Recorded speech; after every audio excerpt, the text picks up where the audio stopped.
Line your oven with plastic bags and get rid of burnt-on grime without scrubbing or effort.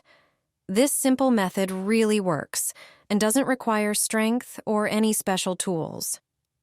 Just spray the inside of your oven with oven cleaner. Cover every surface thoroughly.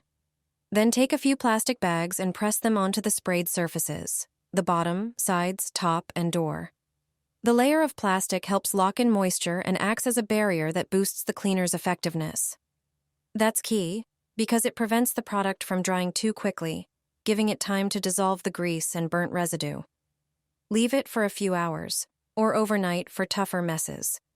When you peel off the plastic, wipe everything down with a cloth.